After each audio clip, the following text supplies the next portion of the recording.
My court demanded I abdicate for being Barren, until a woodcutter proved them all wrong. The Privy Council gave me 30 days to prove my womb wasn't cursed, 30 days to produce a miracle, or step aside for a queen who could. I had 27 days left when I saw the woodcutter with the mark that changed everything. The library was my prison that morning.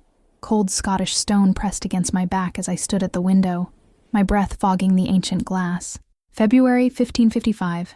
And Edinburgh Castle felt like a tomb built around me while I was still breathing.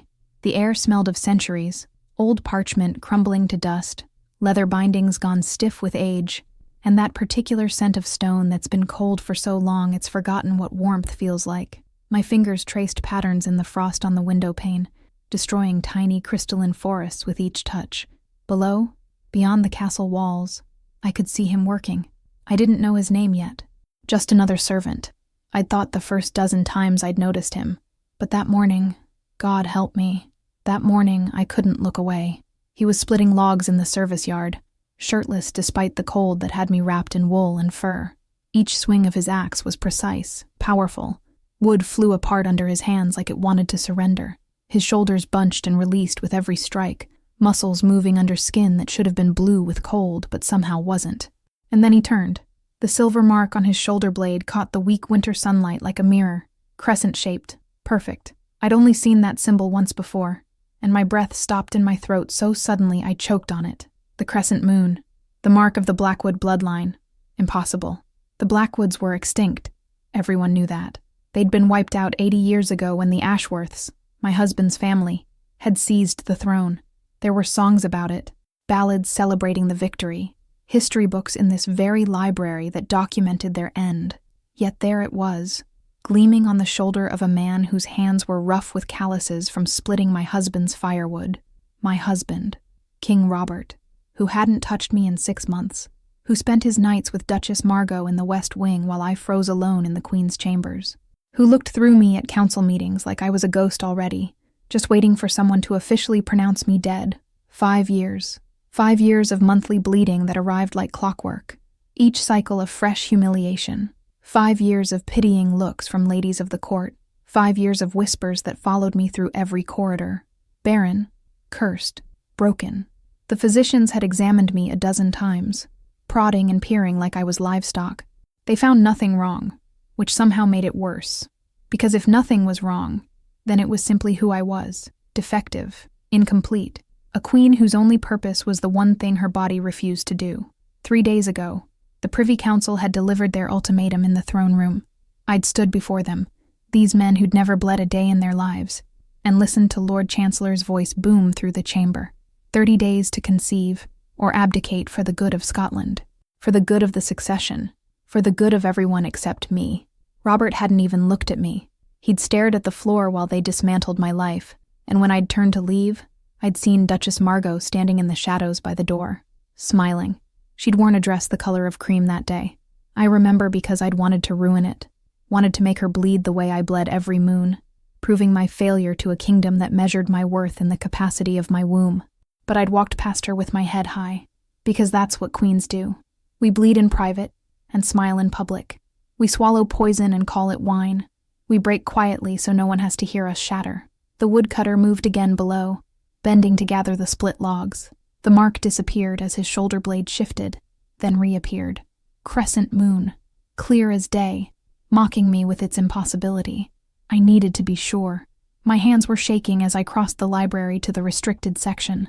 The key hung around my neck, one of the few privileges of being queen they hadn't stripped from me yet.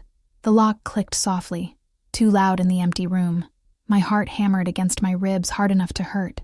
The lunar codex sat where I'd left it 3 weeks ago, hidden behind volumes of papal correspondence nobody had touched in a century. The leather binding was black, cracked with age, and the pages inside were vellum so old they felt like silk under my fingers. Dangerous knowledge, this book. The kind that got people burned 100 years ago. But I'd been desperate for anything that might explain why my body had betrayed me, and the codex promised answers about bloodlines, fertility, the old ways. I'd found more than I'd bargained for. The section on the Blackwoods took up 30 pages. I'd read them all twice before, but now I flipped through with new urgency, my fingers clumsy with cold and something else. Fear, maybe, or hope. I wasn't sure I could tell the difference anymore. There, page 47. The illustration was crude, medieval manuscript work, but unmistakable. A man's back, the crescent moon mark rendered in silver ink that had somehow survived centuries without fading. The text beneath it was in Latin, but I'd studied Latin with the tutors my father had hired when I was young, back when being educated had mattered, before I'd learned that reading Latin wouldn't make my womb quicken. The mark of the moon goddess appears only upon the firstborn son of the direct bloodline. Once in every generation, he who bears the crescent is chosen, blessed with the strength of the Alpha, the wisdom of the ancients, and the favor of she who watches over all shifters. The Blackwood line carries this mark as proof of their divine right to rule. My hands trembled harder. I kept reading. Before the Ashworths claimed the throne through treachery and blood, the Blackwoods ruled Scotland for 300 years. Alpha kings, each stronger than the last. Their wolves were silver, their eyes amber, their power absolute. The people prospered under their protection. But in the year 1475, Reginald Ashworth led a rebellion. The Civil War lasted 5 years. The Blackwoods fought with honor. The Ashworths fought to win. The next page showed the massacre. Crude drawings of wolves being slaughtered, castles burning, children murdered. I'd seen these images before, but now they felt different. Real. These weren't just historical curiosities. This was someone's family, someone's history, someone who might be splitting wood outside my window at this very moment. The Blackwood line was declared extinct in 1480. Every member of the royal family was executed. The bodies were burned, the ashes scattered. The mark of the crescent moon would never again grace Scotland's throne. Except I'd just seen it, on a man who should not exist. I slammed the book shut, my pulse roaring in my ears. This was insane. The Blackwoods were gone, dead, history. That mark had to be a coincidence. A birthmark that happened to be crescent-shaped, nothing more. The world was full of coincidences. It didn't mean anything. But my hands were already moving, already reaching for my cloak. Because deep in my chest, where my wolf slept, where she'd slept my entire life because I'd never been able to shift like other female alphas sometimes could, something was waking up. Something was paying attention. The servants' entrance was hidden behind a tapestry in the east wing. I'd discovered it years ago, when I still believed being queen meant power instead of imprisonment. The stone staircase spiraled down into darkness, and I took it blindly, my feet knowing the way even when my eyes couldn't see. Cold air rushed up to meet me, carrying the scent of the stables and the kitchens and freedom. Outside, the February wind cut through my cloak like it was nothing. Snow crunched under my boots. Last night's fresh fall already trampled by servants moving between buildings. I pulled my hood up, tucking my copper hair out of sight. Just another hooded figure crossing the courtyard. Nothing to see, no one to notice. The woodcutter had moved. I could hear the crack of his axe from somewhere beyond the outer wall, past the guards who never really looked at serving women anyway. My heart was doing something strange in my chest, beating too fast, too hard, like it was trying to escape the cage of my ribs. I shouldn't have been doing this. Queens don't chase woodcutters into the forest.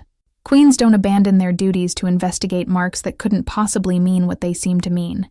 Queens definitely don't walk alone into the woods in the middle of winter, following a man they've never even spoken to. But I wasn't much of a queen anymore, was I?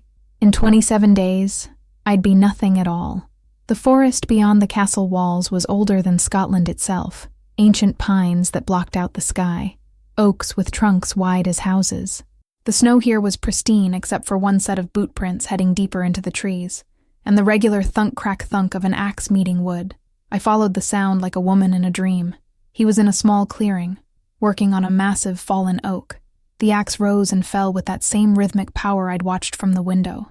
Up close, he was bigger than I'd realized, tall enough that I'd have to tilt my head back to meet his eyes, broad enough that his shadow seemed to swallow the whole clearing.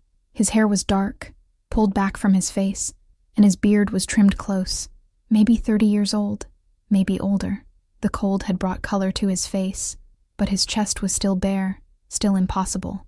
And the mark, God, the mark, silver against tanned skin, perfect crescent, exactly like the codex had shown. He must have sensed me watching because the axe stopped mid-swing. He turned, and for the first time, I saw his eyes, amber, like honey held up to sunlight, like whiskey in a crystal glass, like nothing I'd ever seen in a human face before. "You're lost, lass," he said, and his voice was rough, deep, Scottish burr thick enough to taste. "Castle's that way." I should have run, should have turned around and fled back to my cold stone prison. Instead, I heard myself say, "That mark on your shoulder, where did you get it?" His expression closed like a door slamming shut. "Birthmark. Had it since I was born." "Why? Do you know what it means?" "It means my mother had a strange fancy when she was carrying me." That's what my da said. He picked up his shirt from where it hung on a low branch, pulling it over his head and hiding the mark, hiding the proof. "You should go back, my lady. These woods aren't safe for—" The arrow hit the tree beside my head with a sound like a crack of thunder. Everything happened too fast. Men erupted from the trees, 6 of them. Raiders by their clothes and the cruel set of their mouths. Lowlanders, probably. The kind who made their living taking things from people who couldn't fight back. One of them was already knocking another arrow. 2 others had swords drawn. "Well now," the archer said, his eyes on my cloak. "That's fine wool for a serving woman. Let's see what else you're hiding under there, eh?" The woodcutter moved between me and them so fast I gasped. He had no weapon, just his hands and his body and that stupid nobility that was going to get us both killed. "She's under my protection," he growled. "Leave. Now." They laughed. Of course they laughed. 6 armed men against 1 unarmed woodcutter. The math was simple. The first man lunged. The woodcutter dodged, grabbed his sword arm, twisted. Bone snapped. The raider screamed. But there were 5 more, and they were coming from all sides. And this was it. This was how I died. Murdered in the forest by bandits while my husband warmed his bed with his mistress. The woodcutter's body convulsed. I'd read about the shift, studied it in books, heard stories from the few shifters who served at court, but reading about it and seeing it are 2 different things entirely. His bones broke. All of them, at once, the sound like branches snapping in a storm. His spine curved, reformed, extended, his jaw cracked and lengthened into a muzzle. His scream became a roar that shook snow from the pine branches. And then there was fur, silver fur erupting from skin like water bursting through a dam. Where the woodcutter had stood, now there was a wolf, not a normal wolf. Nothing about this was normal. This wolf was the size of a warhorse. His coat was pure silver, gleaming like the mark had gleamed. His eyes were still amber, but now they held something ancient, something that didn't belong in any human face. The raiders froze. One of them made a sound like a whimper. The wolf moved like liquid death. The first raider died before he could scream, throat torn out in a spray of arterial blood that painted the snow crimson. The second tried to run. The wolf caught him in 2 bounds, jaws closing around his spine. The crack was obscene. The archer got 1 shot off. It hit the wolf in the shoulder, the arrow snapping like a toothpick against fur and muscle that shouldn't exist. Then he died too, faster than his friends, almost a mercy. I should have been terrified, should have been screaming, running, praying. Instead, I stood frozen, watching silver fur catch the light, watching death move with terrible grace, watching this impossible creature defend me with a savagery that should have horrified me. It didn't. It felt like watching someone come home. The last 3 raiders ran. Smart men. The wolf let them go, watching until they disappeared into the trees. Then, slowly, he turned to face me. Blood matted his silver fur. His sides heaved with each breath, visible even under all that muscle. The arrow wound in his shoulder was already closing. I could see it happening, flesh knitting back together like time moving backwards.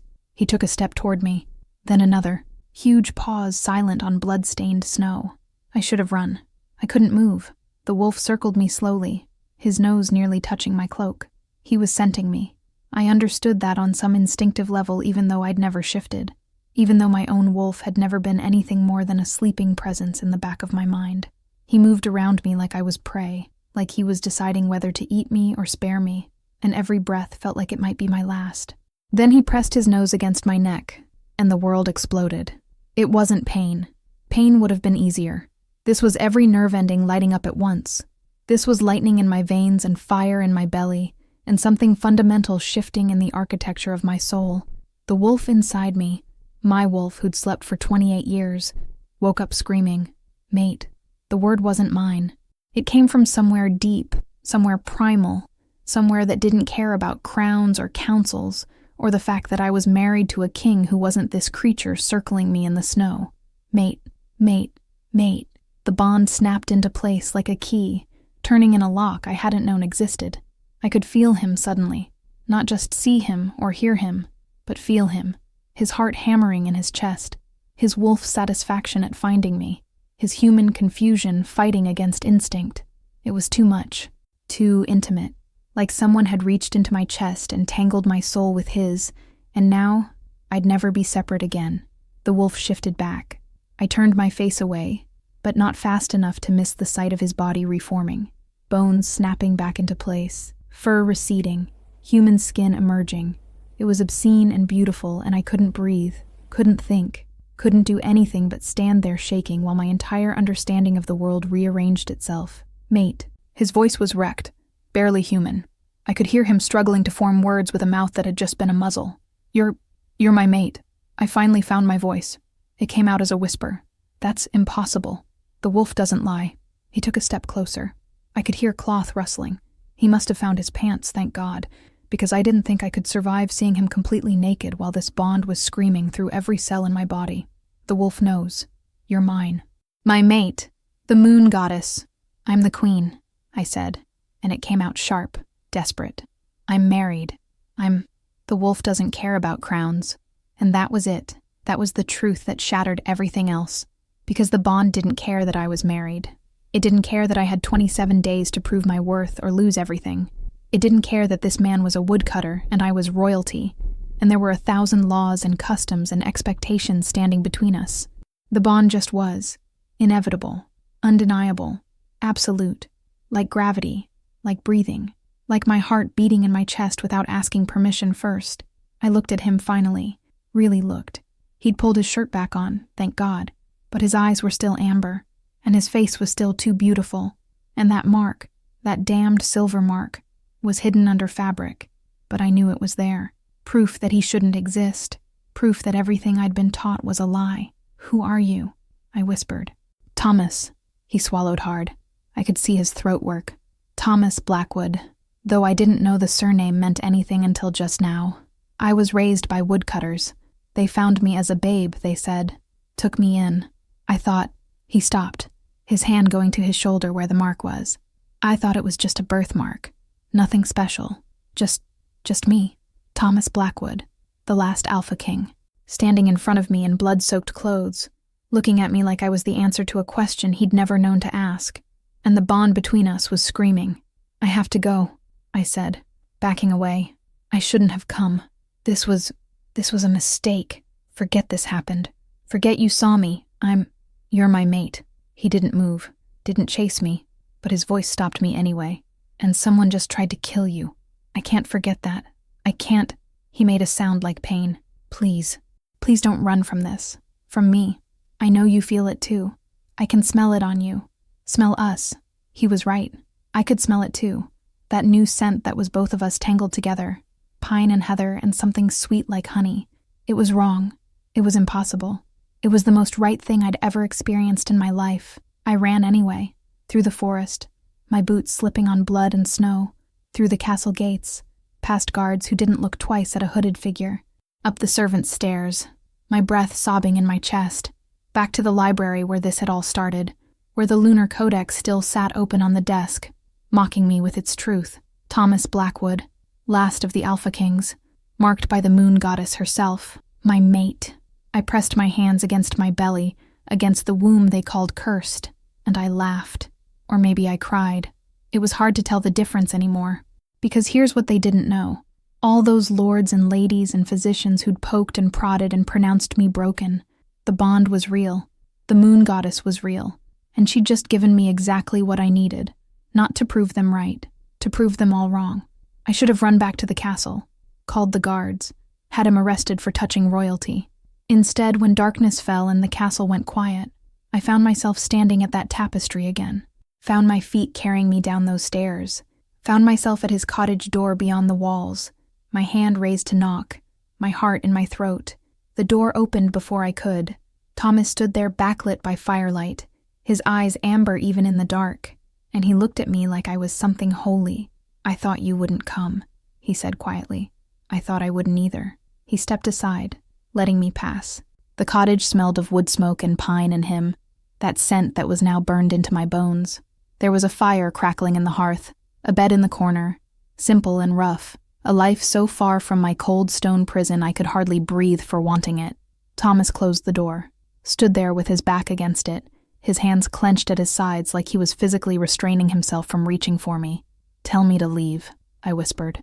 "Tell me this is wrong. Tell me I can't." His voice was wrecked. "I can't lie to you. Not when the bond—" He made a sound like pain. "You're my mate, and I'm yours. And I don't care if it's impossible. I don't care if it's wrong. For the first time in my life, something feels right, and it's you." When he kissed me, he tasted like pine and wildness and truth, and I kissed him back like a woman starving. Because I was. I'd been starving for 5 years, maybe my entire life, and finally, I was being fed. For 2 weeks, I lied to everyone. To Robert, to the court, to myself. Every night, I snuck through the hidden passage to Thomas's cottage. Every morning I returned to my empty marriage bed. Then I missed my bleeding. And I knew. The heir Scotland demanded was growing inside me. Just not the king's. The first lie was the easiest. When Robert asked at breakfast why I looked tired, I blamed poor sleep. "The castle is drafty," I said. "The wind keeps me awake." He nodded without really hearing, already looking past me to where Margot sat 3 seats down, her laugh like crystal breaking. The second lie was harder. When Lady Catherine commented that I seemed distracted during our embroidery circle, I smiled and blamed the pressure of the council's ultimatum.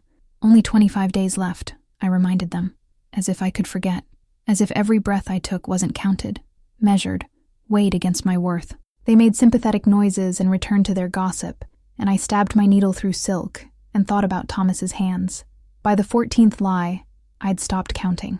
The nights were truth. Everything else was performance. I learned the secret passages of Edinburgh Castle the way a prisoner learns the bars of her cell, through desperate necessity and endless time. The tapestry in the east wing hid stairs that led down to a door that opened beyond the outer walls. Servants had used it for centuries to move between the castle and the old groundskeeper's cottages without being seen. Now I used it to disappear. Thomas's cottage smelled like him, wood smoke and pine sap, and something underneath that was just his skin, his sweat, him. The first night I came back, he'd built up the fire until the small space was almost too warm. He'd been pacing. I could tell. The floorboards were worn smooth in a pattern by the hearth. When I knocked, he opened the door so fast I knew he'd been standing there waiting, hoping, probably telling himself I wouldn't come. "You came back," he said, and his voice held wonder like I was something holy instead of something broken. I couldn't stay away. It was the first true thing I'd said all day, and it tasted like relief. That night we talked more than anything else. Sat by the fire with barely any space between us, his hand finding mine like it belonged there, and told each other our stories, the real ones, not the versions we showed the world. Thomas had been raised by simple people, a woodcutter named John and his wife Mary, who'd found a baby abandoned in the forest 32 years ago, a baby boy wrapped in cloth that was too fine, marked with a silver crescent that wouldn't fade no matter how much sun touched him. They'd raised him as their own, taught him to swing an axe and split wood and be grateful for simple things.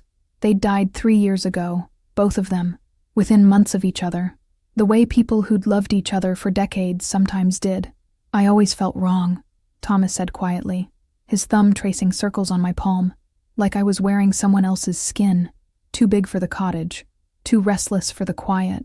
My daw said I had noble blood, must have been some lord's bastard. But he loved me anyway. They both did.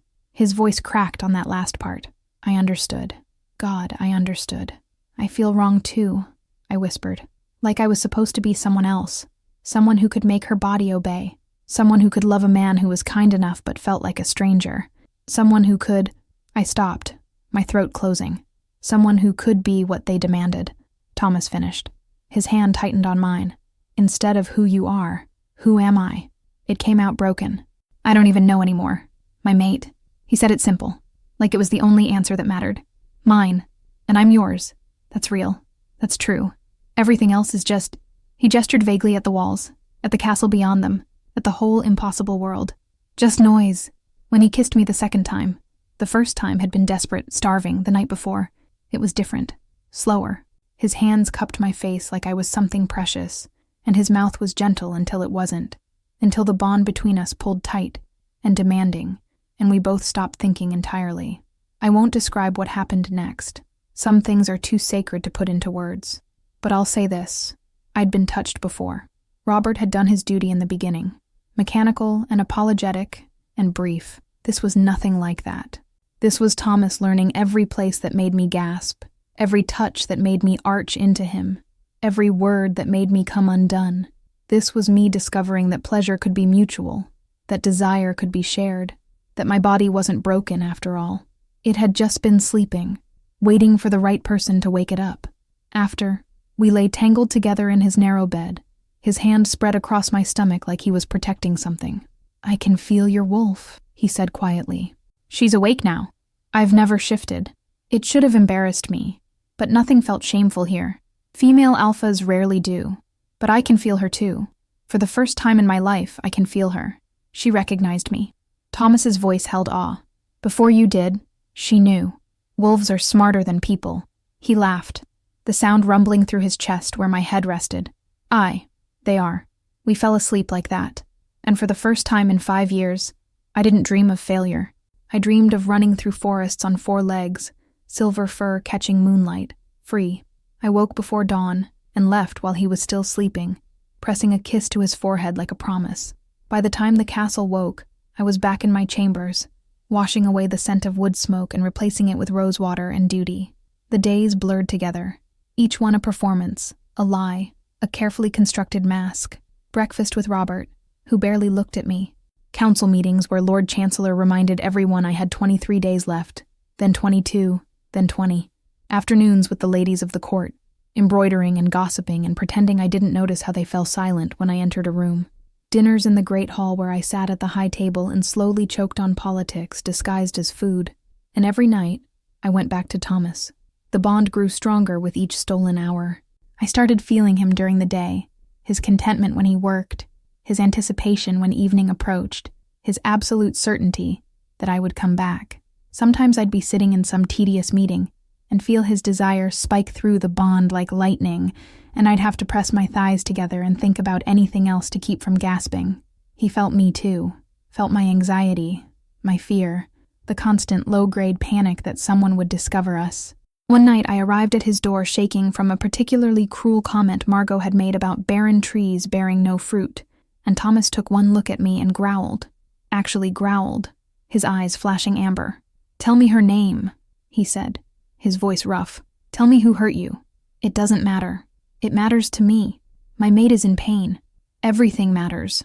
I told him about Margot, about her smug smiles and her pretty dresses, and the way she'd somehow become the center of Robert's world, while I disappeared into the edges. I told him about the humiliation of watching my husband prefer someone else, not because I loved Robert. I didn't. I never had. But because it proved what everyone already knew.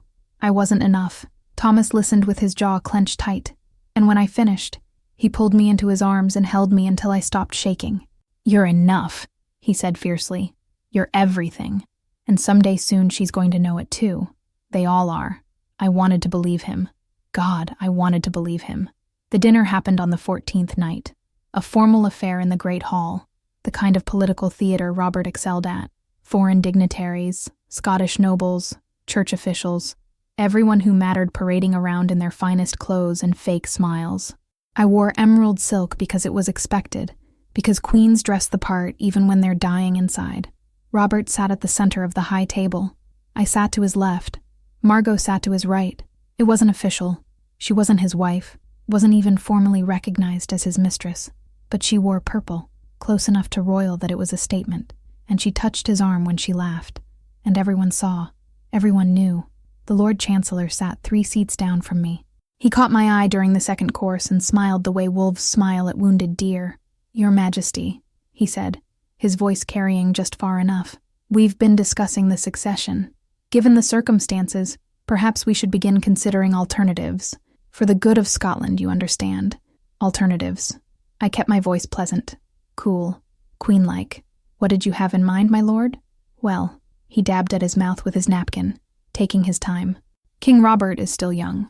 A second marriage, to a proven fertile woman, would secure the line without the scandal of keeping a barren queen. I finished for him. Around us, conversations died. People were listening now. Good. You may speak plainly, Lord Chancellor. I'm aware of my failures. Margot leaned forward, her eyes bright with something like excitement. It's not a failure, Your Majesty, she said sweetly, poisonously.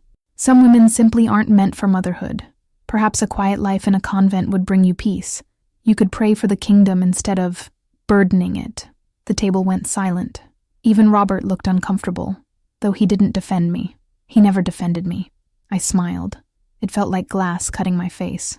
How thoughtful of you, Duchess Margot, to be so concerned with my peace. I stood, my chair scraping against stone. If you'll excuse me, I find I've lost my appetite. I walked out with my head high and my hands steady, and I didn't let myself cry until I was 3 corridors away and absolutely certain no one could see me. That night I went to Thomas and fell apart in his arms. He held me while I sobbed against his chest, his hand stroking my hair, his voice a low rumble of comfort and fury. I could kill them, he said quietly. For hurting you, I want to. Killing them wouldn't fix anything. It would make me feel better. I laughed despite everything. You can't kill the Lord Chancellor and the King's mistress, Thomas. That's treason. Worth it. I pulled back to look at him. His eyes were amber even in the firelight, and his face was serious. He meant it. He would actually commit treason for me. Would throw away his life to avenge slights against a woman he'd known for 2 weeks, because I was his mate, and mates protected each other, no matter the cost. I don't need you to kill them, I said softly. I need you to help me survive them. Always. He kissed my forehead. Whatever you need. I'm yours. We made love again that night. Slower this time. Like we were memorizing each other. Like we both knew something was coming, and wanted to hold on to this perfect moment before everything changed. After, lying in the dark with Thomas's heartbeat steady under my ear, I felt it. That absence where presence should be. That hollow feeling that meant my body had betrayed me again. Except my bleeding was supposed to start 3 days ago. I'd been so distracted, so consumed by Thomas and the bond, and the constant performance of being queen, that I hadn't noticed. But now, lying here in the quiet, I counted backwards and felt my heart stop. 5 days late. I'd never been late. Not once in 13 years of bleeding. My cycles were as regular as the moon, every 28 days, painful and humiliating and proof that I'd failed again. The physicians had commented on it, actually. How regular I was. How healthy I seemed, how the problem must be something else, something deeper, something unfixable. 5 days late. I pressed my hand against my stomach, feeling nothing different. No swell, no sign, just my own skin, still flat, still unremarkable. But I barely slept that night. Thomas held me close, his breathing deep and even, while I stared at the ceiling and tried not to hope. Hope was dangerous. Hope led to disappointment. Led to that crushing moment when blood came anyway, and proved you were still broken. At dawn, I went back to the castle, walked through the corridors in a daze, reached my chambers and stood in front of my mirror, studying my reflection like it might tell me secrets. My breasts looked fuller, or was I imagining it? My skin seemed different, flushed, or was that just from a night with Thomas? I felt nauseous, but I'd felt nauseous before. Nerves did that, fear did that, or pregnancy did that. I waited until mid-morning, when most of the castle was occupied with daily business. Then I sent my youngest maid, a girl too new to the position to gossip, to fetch Mistress Beatrice from the village. The old woman had served as midwife for 40 years. She'd examined me a dozen times before at the physician's requests, prodding and declaring me healthy, but mysteriously unable to conceive. She arrived within the hour, her face carefully neutral. I dismissed the maid and locked the door. Your Majesty, Beatrice said carefully. What? I'm late. My voice shook. 5 days, maybe 6. I need you to examine me. Something flickered in her eyes. Pity maybe, or concern. She'd seen me disappointed too many times to believe this would be different. Of course, Your Majesty. The examination was efficient, impersonal. I lay on my bed and stared at the canopy while her weathered hands pressed against my belly, my breasts, the places that would tell her what I needed to know. She was silent for a long time. Too long. I stopped breathing. Your Majesty. Her voice was strange. Careful. When was the last time you were with the king? My heart stopped. 6 months ago. Maybe longer. Why? And you've been with no one else? It wasn't accusatory, just seeking information. I could lie, should lie, but something in her face made me tell the truth. Yes, I whispered. I've been with someone else. Beatrice nodded slowly, her hands stilled on my stomach. You're pregnant, Your Majesty. 3 weeks along, I'd estimate. Perhaps 4. The world tilted sideways. I heard myself make a sound. Not quite a laugh, not quite a sob. That's impossible. I assure you it's not. She helped me sit up, her expression unreadable. Your body is healthy. Always has been. The issue was never with you. Then why? I couldn't finish. Couldn't say it out loud. Why didn't you conceive with the king? Beatrice met my eyes. That's a question for the king's physicians, Your Majesty. Not mine. The implications crashed over me like cold water. Robert. It was Robert. Not me. Never me. 5 years of shame and whispers and humiliation, and it had been him all along. Does anyone else know? I asked hoarsely. Only you and I, and whoever fathered this child. She paused. Your Majesty, I've served this castle for 40 years. I've kept more secrets than you can imagine. This one, she looked at my belly. This one I'll take to my grave, but you need to be careful. Very careful. 3 weeks from now, you'll start showing. Questions will be asked. I know. My hands were shaking. I pressed them against my stomach. My womb, my cursed, useless womb that apparently wasn't cursed at all. Thank you, Beatrice, for everything. She curtsied and left silently. I sat on my bed for a long time after she'd gone, my hands still pressed against my belly, feeling nothing but knowing everything had changed. An heir, the heir they'd demanded, the heir that was supposed to save my crown and prove my worth and secure the succession, growing inside me right now. Just not Robert's. I started laughing then. Couldn't help it. The sound was half hysterical, edging toward tears, but I couldn't stop. All those physicians, all those examinations, all those pitying looks and whispered diagnoses, and the problem had never been mine at all. The laughter turned to sobs. I buried my face in my hands and cried. For 5 years wasted. For a marriage that was a lie.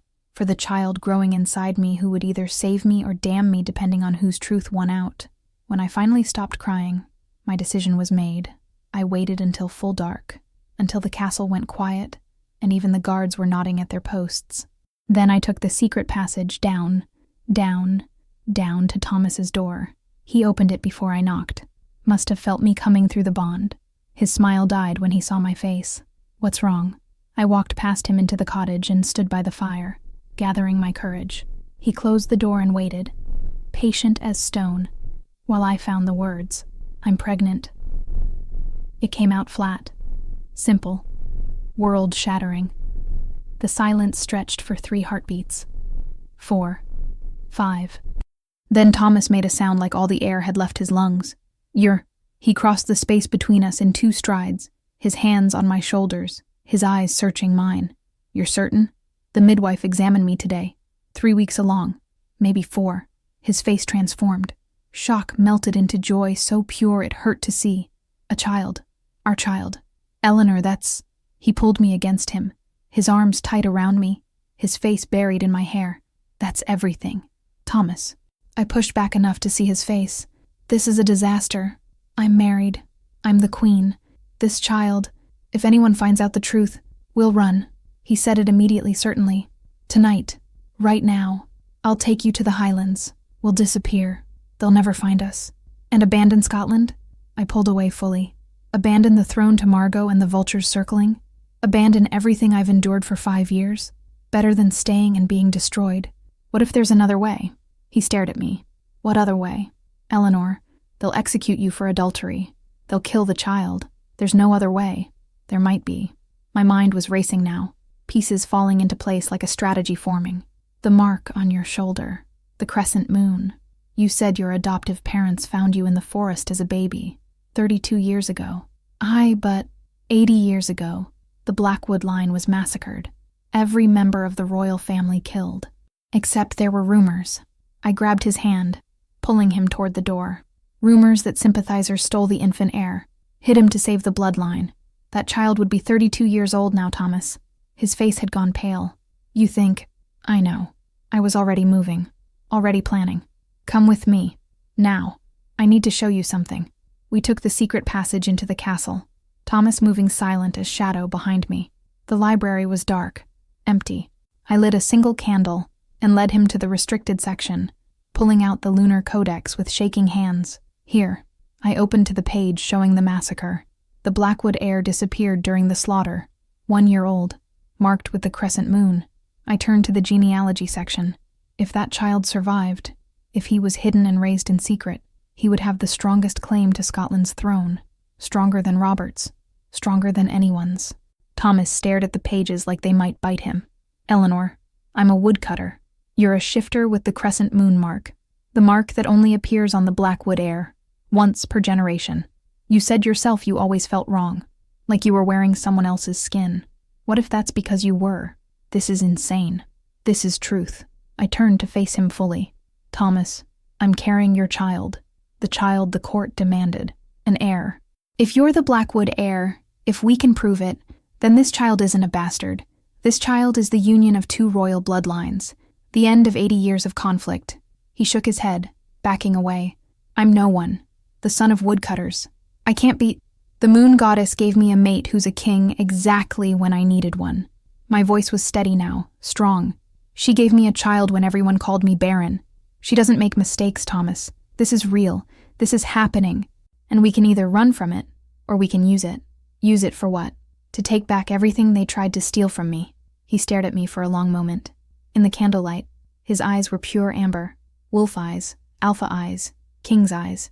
Finally, he said, if I'm truly the Blackwood heir, there will be records, witnesses, something. Then we find them. I pulled out more books from the restricted section, spreading them across the desk. We have time. 17 days before the council's ultimatum expires. 17 days to find proof and figure out how to use it. We worked through the night, reading by candlelight, piecing together history, and slowly, piece by piece, the truth emerged. During the Blackwood massacre, a serving woman named Agnes had stolen the infant heir. The records claimed she'd been caught and killed, the child with her. But there was a footnote, so small I'd missed it before, mentioning that Agnes's body was found alone. The child was never recovered.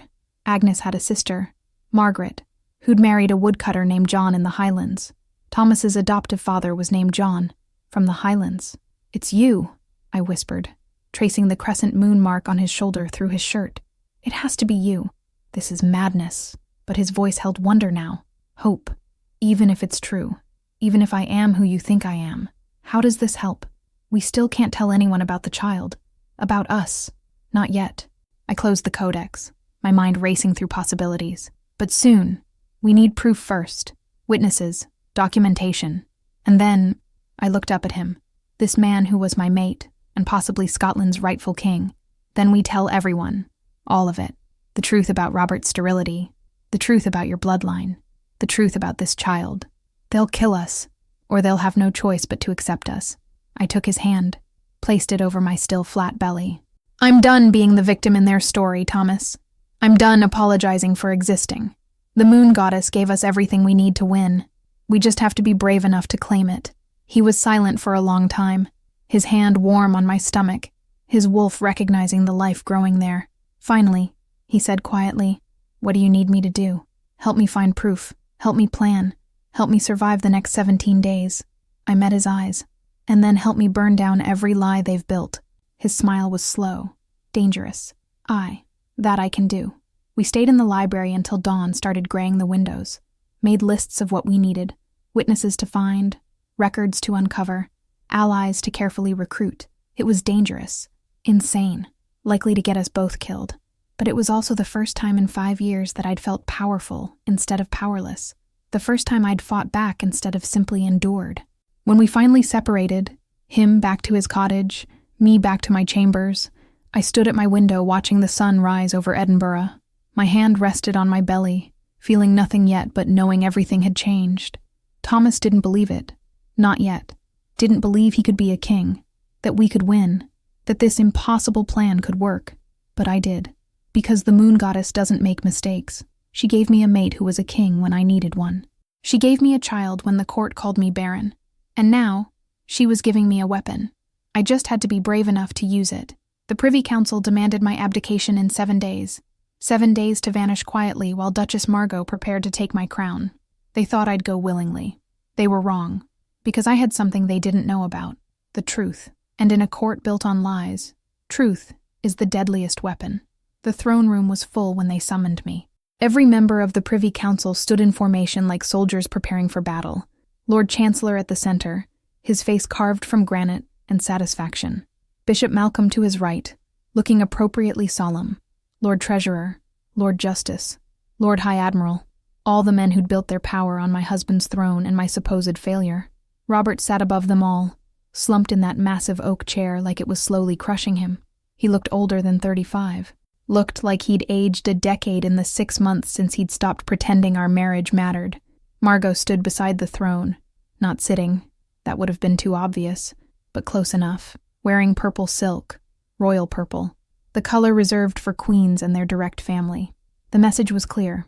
I walked down that long stone corridor between the assembled nobles with my head high and my hands steady.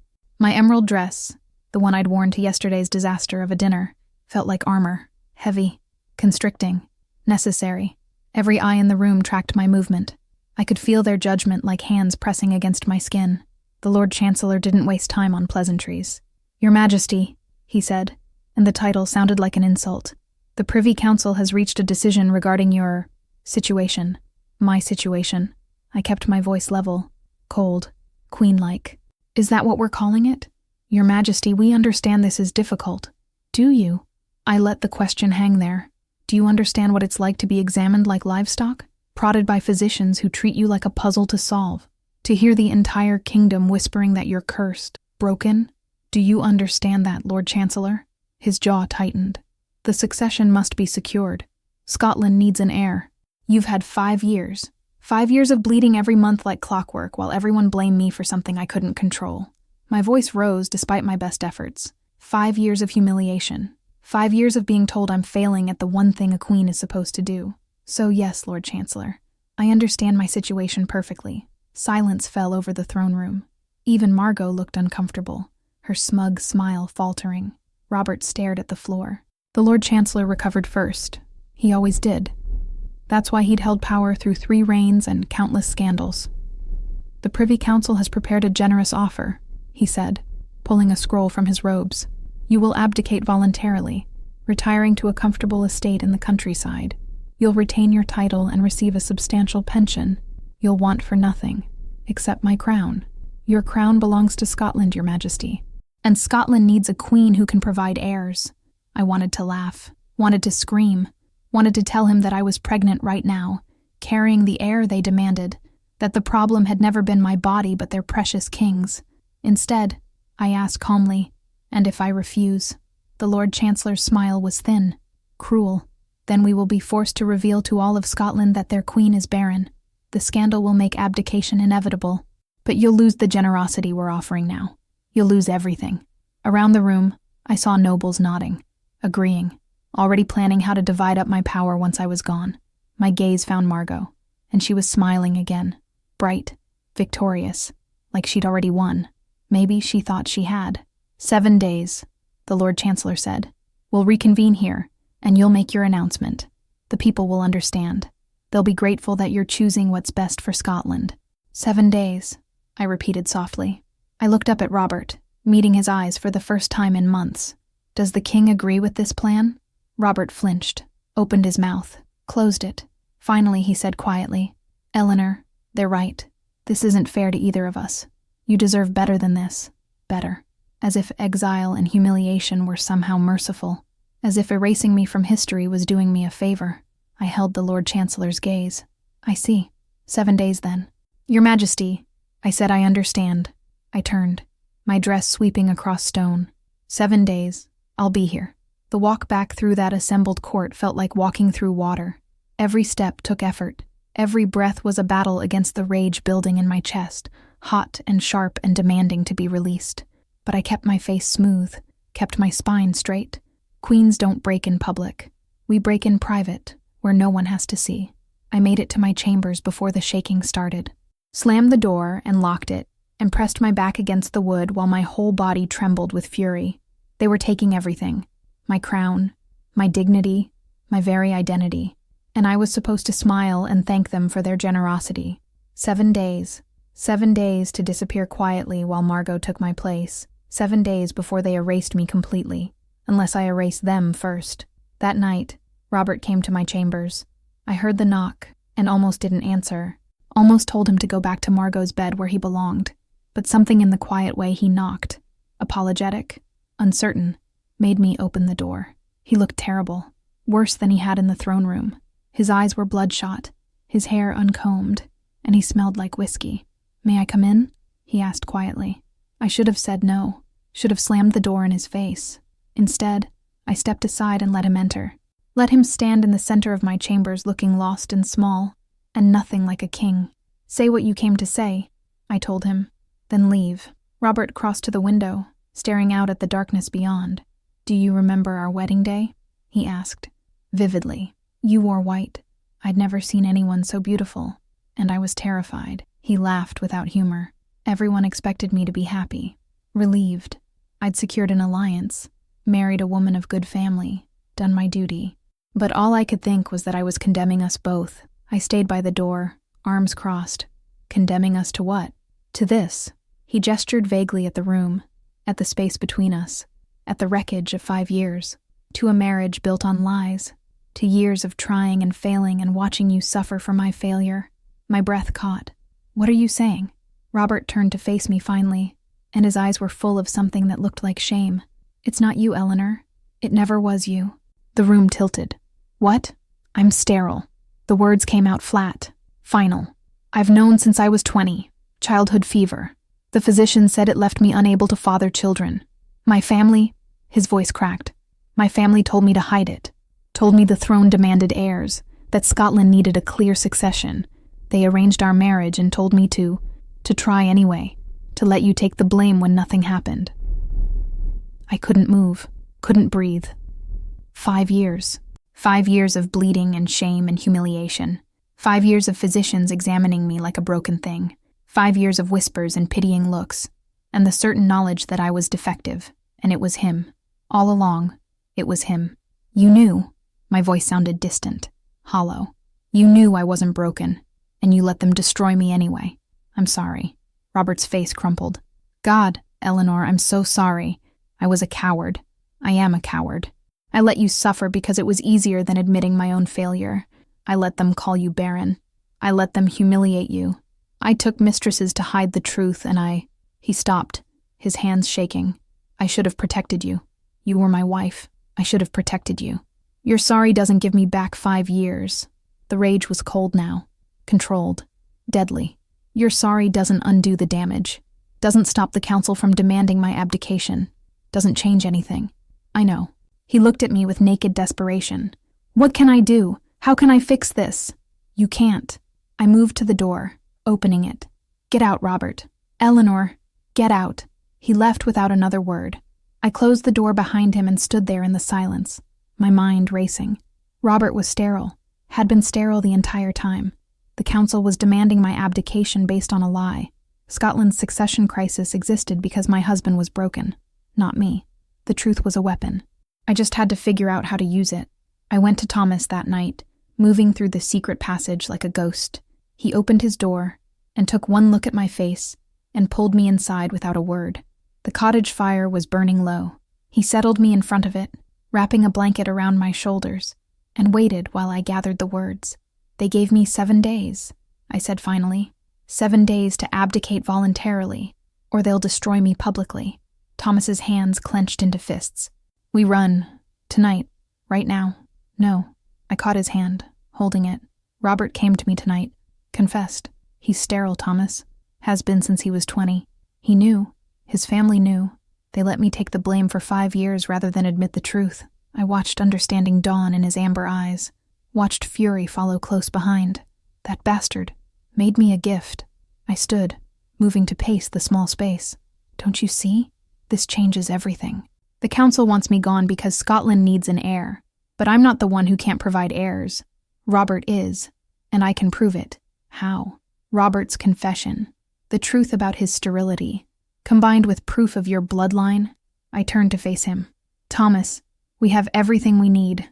We just have to be strategic about how we use it." He crossed to me, his hands on my shoulders. Tell me the plan. I took a breath, let it out slowly. First, we prove you're the Blackwood heir. We need more than just the mark and old records. We need a living witness, someone who can testify that you're the child stolen during the massacre. How do we find someone like that? It was 32 years ago. The records said a woman named Agnes stole the infant. She had a sister, Margaret, who married your adoptive father, John. If Margaret is still alive, she died when I was 15. Thomas shook his head. But there was someone else, a healer who lived with them for a time. She helped deliver babies in the village, tended the sick. Old woman Moira, we called her. She must be 70 now? Maybe more. But she might remember. Can you find her? If she's still alive, His jaw set. I'll leave at first light. Second, I continued, I revealed the pregnancy, publicly, in front of the entire court. Eleanor, they want an heir? I'm carrying one. Yes, it's not Robert's. But if you're the Blackwood heir, then this child isn't a bastard.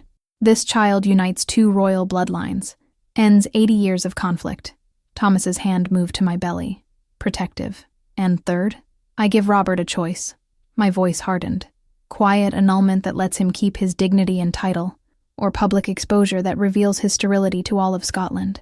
He loses either way, but one option lets him salvage something. He'll choose the annulment. He will.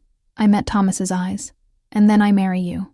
Not as a queen desperate for a husband, but as a ruler securing the strongest possible alliance. You become king consort. We rule together.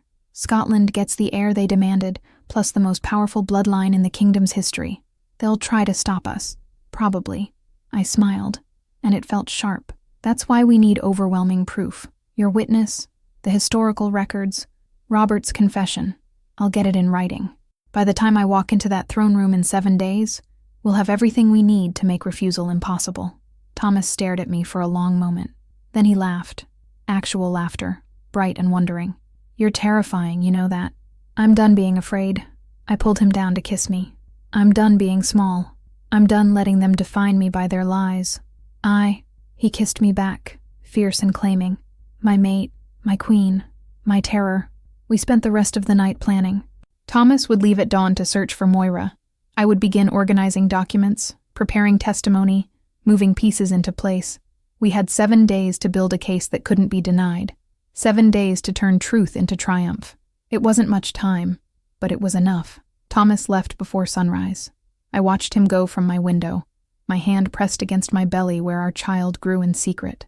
Then I returned to the library and began the real work. The Lunar Codex contained everything I needed about the Blackwood lineage.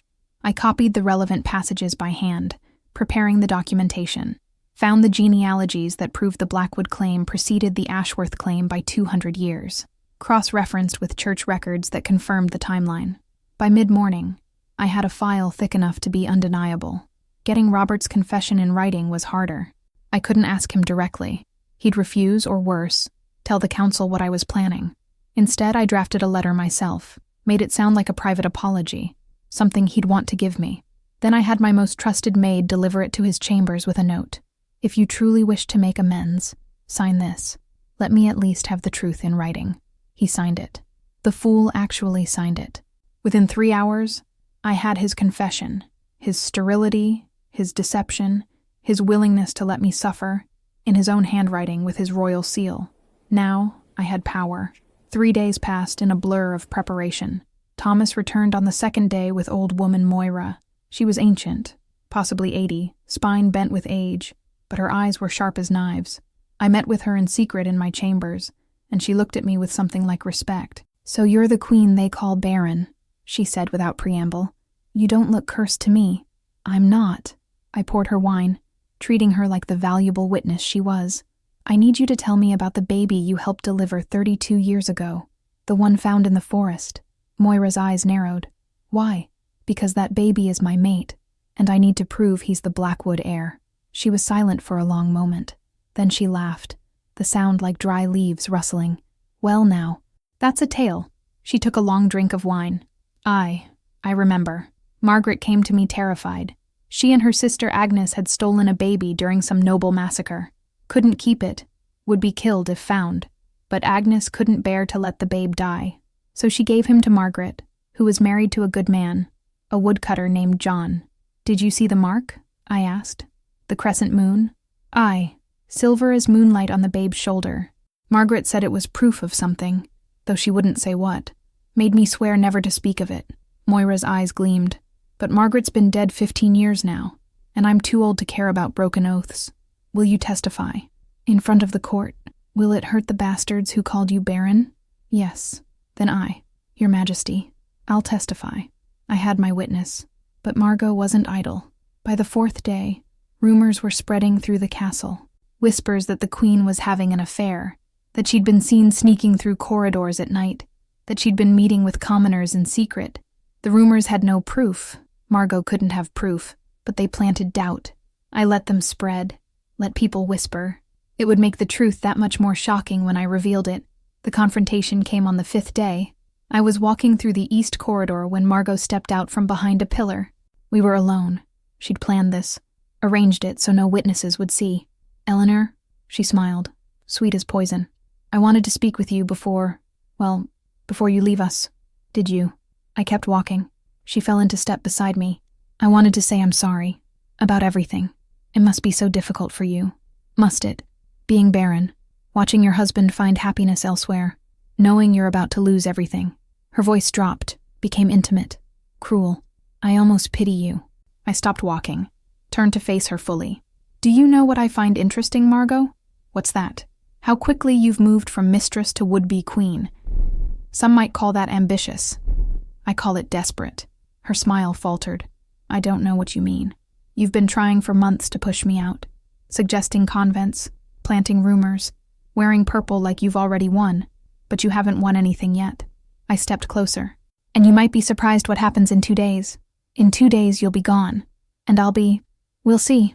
I smiled. Let it be dangerous. Let her see that I wasn't afraid anymore. Careful, Margot. Pride comes before a fall. And you have so very far to fall. Her face went white, then red. You're finished, Eleanor. You just don't know it yet. We'll see, I repeated. Then I walked away, leaving her standing in the corridor with her certainty shaken. That night, I used my remaining authority as queen to issue a summons. Every member of the Privy Council, every noble currently in Edinburgh, every courtier, lady, servant who could fit in the Great Hall. Attendance mandatory. Tomorrow at noon. A queen's announcement. The message said. Nothing more. The castle buzzed with speculation. Some thought I was abdicating early. Others whispered I was having a breakdown. A few wondered if I'd do something dramatic. Claim an heir, perhaps, through some miracle. They had no idea how right they were. The morning of the 7th day, I dressed carefully. Not in mourning black, though part of me was tempted. Not in humble brown, though they expected me to be meek. I wore crimson, the color of blood, and queens, and war. I braided my copper hair in a crown around my head. I wore every piece of royal jewelry I owned, the weight of it grounding me, reminding me who I was. Thomas came to me in the hour before noon. He wore the noble clothes I'd had made for him, deep blue velvet that matched his eyes, silver embroidery that echoed his mark. His hair was pulled back, his beard trimmed. He looked like what he was, a king. Ready? I asked, terrified. He took my hands. What if this doesn't work? Then we tried, and that's more than I've done in 5 years. I kissed him softly. I love you. Whatever happens, I love you. His hand moved to my belly, protective even now. Both of you. Old woman Moira waited outside my chambers, leaning on her cane. She looked at us and cackled. You two are either very brave or very stupid. Possibly both. Definitely both, I agreed. Thank you for this, for bearing witness. Wouldn't miss it, Your Majesty. I've lived 83 years. Might as well end them with some excitement. We walked together down the long stone corridors toward the Great Hall. Thomas on my right, Moira on my left. My heart was hammering so hard I could barely breathe. Every instinct screamed at me to run, to hide, to protect myself the way I'd been protecting myself for 5 years. But I was done hiding, done protecting myself by making myself smaller, done letting fear control me. The Great Hall doors stood open. Inside I could hear voices, hundreds of them, speculation building, the entire court of Scotland waiting to watch me surrender. I paused at the threshold, felt Thomas's hand squeeze mine, felt Moira's cane tap impatiently against stone, took one deep breath. The Great Hall filled with every lord, lady, and courtier in Edinburgh. Robert sat the throne, confused, Margot stood beside him, smug. The Privy Council waited to watch me surrender. But when I walked through those doors with Thomas at my side and the healer hobbling behind us, I wasn't there to abdicate. I was there to burn down the lies they'd built around me. And God help anyone who tried to stop me. They expected me to beg, to weep, to ask for mercy I didn't deserve. Instead, I stood before the court of Scotland and told them the one thing no one expected. The truth, all of it, and I watched their world shatter. The great hall had never felt so large. Every step I took echoed off stone walls that had witnessed centuries of power and politics and lies. The morning light filtered through high windows, turning the space into something between a cathedral and a courtroom. Appropriate, I thought. This was both prayer and judgment. The entire court of Scotland was here. I could feel their eyes like physical weight as I walked down that center aisle. Lords in their finest velvets, ladies dripping with jewels, church officials in their severe black. The Privy Council arranged like executioners. Every person who'd whispered about my failure, every courtier who'd smiled while planning my downfall, every noble who'd already started dividing up my power, all of them watching, waiting. Robert sat the throne looking confused and tired. He'd been told there would be an announcement, but not what kind. His crown sat heavy on his head. I could see it in the way his neck bent, the way his shoulders curved inward like he was slowly collapsing under the weight of it. Margot stood beside the throne in purple silk. Not quite royal, but close enough to make a statement. Her smile was bright and sharp as a knife. She thought she knew how this would end. Thought she'd won already. Thought I was here to surrender. The Lord Chancellor stood at the base of the throne, his face carved from satisfaction. Bishop Malcolm beside him, fingers steepled in false piety. The rest of the council arrayed like soldiers preparing for victory. They had no idea they'd already lost. I stopped in the center of the hall, the exact spot where accused traitors stood during trials, where criminals heard their sentences, where the guilty were judged. How appropriate. Thomas and old woman Moira remained near the entrance, as we'd planned. Thomas in his blue velvet, looking every inch the noble he'd never known he was. Moira leaning on her cane, her ancient eyes sharp and knowing. My witnesses, my proof, my weapons. The silence was absolute. I could hear my own heartbeat, feel my pulse in my throat. My hand wanted to move to my belly, to the child growing there, the heir they demanded. But I kept it still. Not yet. First, I had to destroy them. My lords, my ladies, I began, and my voice carried through the hall like a bell, clear, strong, unflinching. You summoned me here 7 days ago, gave me an ultimatum. Abdicate voluntarily or be destroyed publicly. I paused, letting that sink in. You expected me to surrender, to step aside quietly while you erased me from history, to accept that I was broken, cursed, unfit to wear Scotland's crown. Murmurs rippled through the crowd. The Lord Chancellor's smile widened.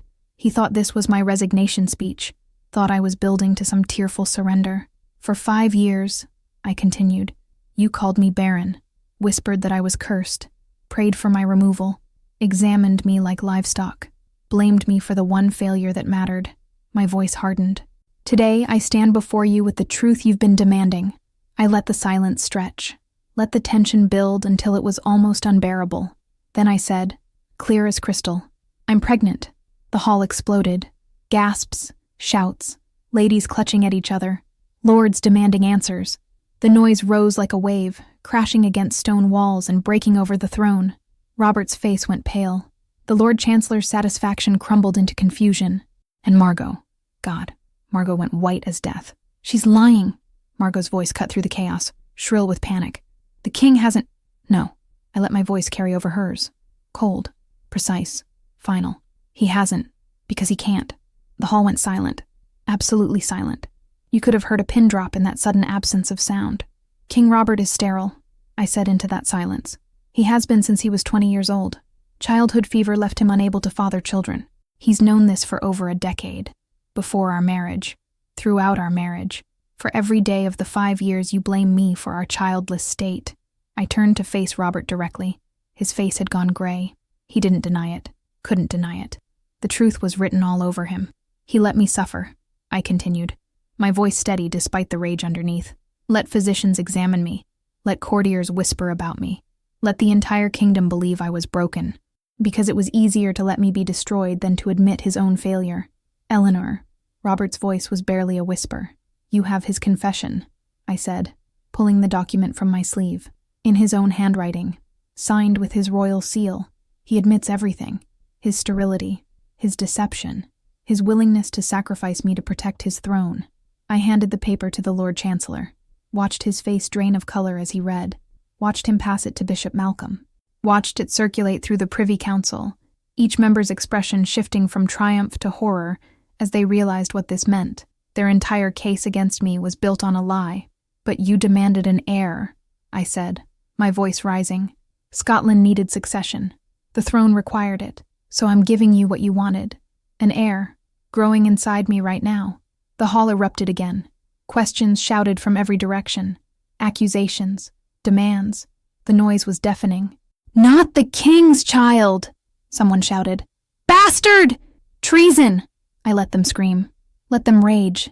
Let them reveal exactly who they were when faced with truth they didn't like. Then I raised my hand, and somehow, maybe it was the queen in me, maybe it was the wolf finally awake. The hall went silent. "No," I said clearly. "Not the king's child. The child of my mate. The bond ordained by the moon goddess herself. The man who is my fated match." I gestured toward the entrance. Thomas Blackwood. "Come forward." Thomas moved through the crowd. I watched nobles part before him, watched their eyes widen as they saw him properly for the first time. The height, the strength, the bearing that spoke of power even in his discomfort. And when he stood beside me, when his hand found mine, I felt the mate bond pulse between us like lightning. "Thomas Blackwood," I announced. "Last heir of the Alpha Kings who ruled Scotland before the Ashworths seized power 80 years ago." The hall went mad.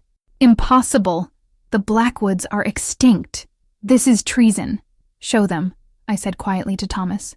He turned, pulling his shirt aside. The silver crescent moon mark gleamed on his shoulder blade, visible to everyone in the hall. Ancient, unmistakable, exactly like the marks in every history book, every tapestry, every painting of the old Alpha Kings. The shouting died to whispers. Everyone knew what that mark meant. Everyone had seen it in the histories. "The mark of the moon goddess," I said, "appears only on the direct heir of the Blackwood line, once per generation. There has been no mistake, no forgery. This is real. Bring forward the witness," I called. Old woman Moira hobbled forward, her cane tapping against stone. At 83, she looked like something from legend herself, bent with age but unbroken, her eyes sharp as the day she was born. "Tell them," I said gently. "Tell them what you told me." Moira's voice was surprisingly strong. "I am Moira Grant, midwife of the Highlands, 83 years old. I've delivered more babies than I can count, and kept more secrets than any of you would believe." She fixed the court with a glare. 80 years ago, during the Blackwood Massacre, a serving woman named Agnes stole the infant heir. She couldn't keep him, would be killed if found, so she gave him to her sister Margaret, who was married to my cousin John, a good man, a woodcutter. She pointed at Thomas with her cane. "This man is that child. I helped Margaret raise him, watched him grow, kept the secret because Margaret begged me to. The boy had the mark, the crescent moon. We all knew what it meant, even if he didn't." "She's lying," someone shouted. "She's been paid to say this." "I'm too old to lie for money," Moira snapped, "and too close to death to care what you think. This is Thomas Blackwood, last of the Alpha Kings. And if you had any sense, you'd thank the moon goddess he's willing to save your worthless kingdom." I almost smiled. Almost. But there was still work to do. "I have documentation," I continued, producing the stack of papers I'd prepared. Genealogies, historical records, birth dates, church registries, evidence that traces Thomas's lineage directly back to the Blackwood line. And by ancient Scottish law, older than the Ashworth reign, the Blackwood claim to the throne precedes and supersedes the current dynasty. The papers passed through the nobles. I watched faces change as they read, saw the pragmatists calculating, saw the traditionalists considering, saw the whole carefully constructed lie about succession crumbling as truth took its place. "This is madness," the Lord Chancellor said, but his voice lacked conviction. "Even if this man is Blackwood, even if he has the mark, you're married, Your Majesty. The child is still— Is the heir Scotland demanded?" I cut him off. "The union of two royal bloodlines. The end of 80 years of conflict between Blackwood and Ashworth. The strongest possible succession Scotland could ask for." I turned to face Robert fully. The entire hall watched this confrontation between king and queen, between lies and truth, between the past 5 years and the next 50. "Robert," I said, and my voice was gentle now, not because I'd forgiven him, but because he was, in the end, just another prisoner of this system, just another person crushed by the weight of a crown he'd never wanted. "I'm offering you a choice." He looked at me with something like hope, or maybe just exhaustion. "Grant me an annulment," I said clearly. "Declare our marriage void. It was a political arrangement that never should have been, never truly consummated in the way that matters, by creating heirs together. Do this, and you keep your title, King Emeritus. You keep your properties, your income, your dignity. Retire to the country. Find some peace. No public scandal. No exposure. Just freedom from this throne that's been slowly killing you." His eyes filled. Actual tears.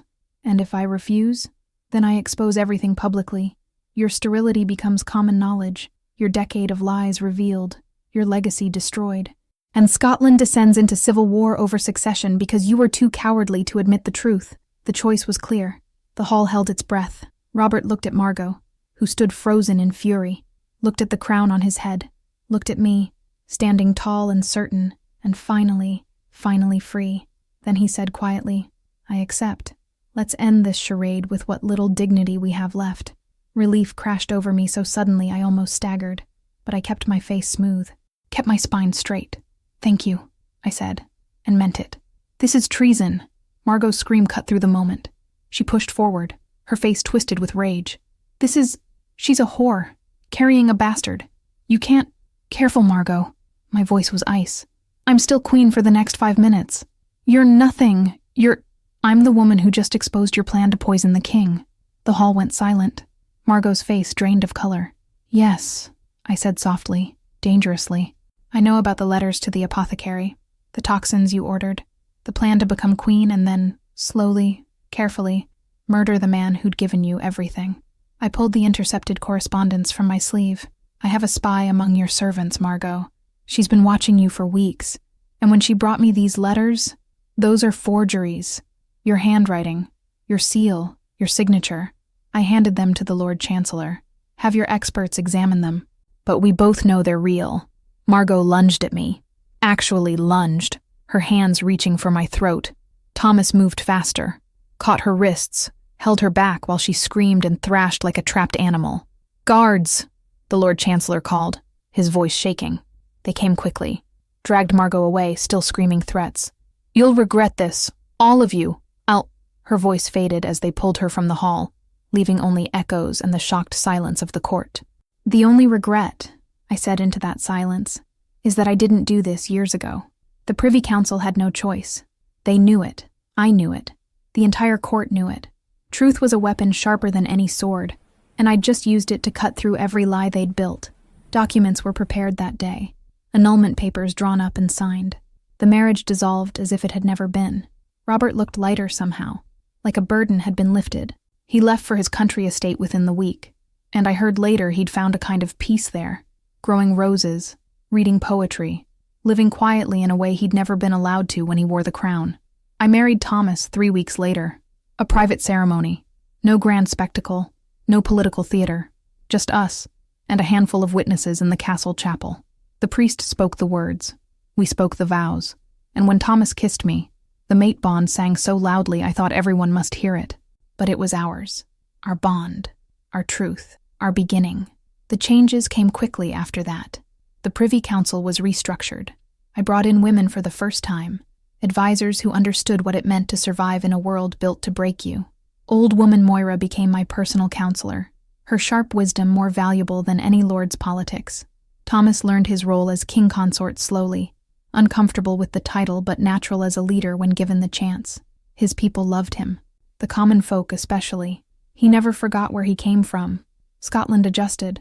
Some nobles grumbled about the bastard woodcutter on the throne, but they couldn't deny the strength of the Blackwood line. Couldn't deny that Scotland was more stable now than it had been in decades. Couldn't deny that their queen had proven herself capable of surviving anything they threw at her. The months passed. My belly grew round with life. I felt our son moving inside me. Strong kicks, constant movement, already restless. Thomas would press his hand to my stomach and feel it too, his face transforming with wonder every single time. "He's going to be trouble," he'd say, laughing. "Good," I'd answer. "Let him shake the world." The birth came on a cold March morning. The pains started just after dawn, sharp and insistent and building like a storm. The midwives rushed around preparing the chamber. The physician hovered uselessly. "And Thomas refused to leave." "It's not done," the midwife protested. "The king consort shouldn't—" "I'm not leaving my mate," Thomas said flatly. "I don't care about tradition." So he stayed, held my hand through every contraction, wiped my forehead when the pain became unbearable, spoke quietly in my ear about the Highlands, about freedom, about the life we'd build for our son. His strength became mine. His certainty held me steady. The birth was hard. Hours of pain that blurred together into one endless battle between my body and the child fighting to enter the world. But finally, I heard the midwife gasp, felt the release, heard the first cry. "A boy," she breathed. "Your Majesty, you have a son." She placed him in my arms, and the world stopped. He was perfect, tiny and wrinkled and screaming with outrage at being born. His eyes opened, molten amber, exactly like Thomas's wolf. And as I watched, as the entire room watched in shocked silence, he shifted. One moment, a human infant. The next, a tiny silver wolf pup no bigger than my hand. Then back to human. The transformation so fast it seemed impossible. But it wasn't impossible. It was proof of the strongest alpha genetics in centuries. Proof that this child was exactly what Scotland needed. Proof that I had never been broken. "His shoulder," Thomas whispered, his voice choked with emotion. I turned our son carefully. There on his tiny shoulder blade, already visible, was the silver crescent moon mark. Proof of his bloodline. Proof of his destiny. Proof that the moon goddess's plan had been perfect all along. "What will we name him?" Thomas asked, his hand gentle on our son's head. I looked at the mark, looked at my mate, looked at this child who'd saved my life by simply existing. "Alexander," I said, "after the Conqueror, because he's going to change everything." 3 months later, I stood on the balcony of Edinburgh Castle with my family. Morning light streamed across the courtyard below where hundreds of people had gathered. Common folk, nobles, everyone who wanted to see their queen and the child who'd united two bloodlines. Thomas stood beside me, Alexander in his arms. Our son was alert, watching everything with those amber eyes, already curious, already strong. The people cheered when they saw us, a sound like thunder rolling across stone, pure and joyous and real. I looked out at them, at the kingdom that had tried to break me, at the court that had called me cursed, at the history that had tried to erase me, and I smiled, because they'd all been wrong. They said I was barren, cursed, unfit to wear Scotland's crown. But as I stood there with my mate and my son, I knew the truth they'd never understand. I was never the problem. The cage was. The lies were. The system that measured my worth by my body's obedience instead of my heart's strength. I didn't break free by begging for mercy. I broke free by refusing to be small anymore, by choosing truth over comfort, by fighting instead of surrendering, by believing, even when I had no reason to believe, that I deserved more than what they were willing to give me. Thomas shifted Alexander in his arms, our son's hand reaching up to grab his father's beard. Thomas laughed, the sound warm and rich, and kissed my forehead. "Look at what we built," he said quietly. I looked, at our son, at the people cheering, at the kingdom spread out before us, at the life I'd carved out of suffering and transformed into something beautiful. "We're going to change everything," I said. Thomas's arm came around my waist, solid and steady. "We already have." The people cheered again. Someone started singing, an old Highland ballad about alpha kings and fated mates. Others joined in until the whole courtyard rang with music. Alexander made a happy gurgling sound, and I laughed.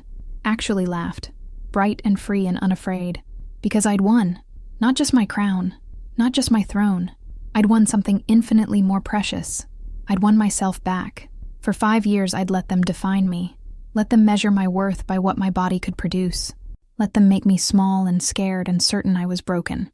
But the truth that had saved me, was simple. I was never broken. I was surviving. And survival, I'd learned, was its own kind of strength. The moon goddess had given me exactly what I needed exactly when I needed it. A mate who saw me, A child who proved me a path forward when I'd thought there was only surrender. She hadn't made mistakes. She'd made me ready to fight, ready to win, ready to rule on my own terms. I'd spent 5 years apologizing for existing, for taking up space, for demanding to be treated like I mattered. Now I was done apologizing, done explaining, done asking permission to be who I'd always been underneath all their expectations. A queen, a mate, a mother, a woman who refused to break. They'd tried to take my crown. They'd failed. They'd tried to break my spirit. They'd failed. They'd tried to make me believe I was worthless. They'd failed at that most of all. Because my worth was never dependent on their approval. My strength was never measured by their standards. My value was never determined by what I could give them. I'd had to learn that the hard way, through blood and tears and 5 years of humiliation, through betrayal and lies, and nights when I thought I'd never survive until morning, through a pregnancy that terrified me, and a confrontation that could have destroyed me, and a leap of faith that might have ended in disaster. But I'd learned it, and now, standing on this balcony with my family and my kingdom and my hard-won peace, I finally understood what the moon goddess had been trying to teach me all along. The crown didn't make me queen. The throne didn't give me power. The approval of men who'd never respected me didn't determine my worth. I'd always been enough, always been powerful, always been exactly who I was supposed to be. I just had to stop being small long enough to remember that. Thomas kissed my temple. Alexander grabbed my finger with his tiny hand. The people kept cheering, and I stood there in the morning light, wearing my crown, holding my family, ruling my kingdom, not because I'd begged for the right to exist, but because I'd demanded it, and that made all the difference. The crown looked better on me once I remembered that.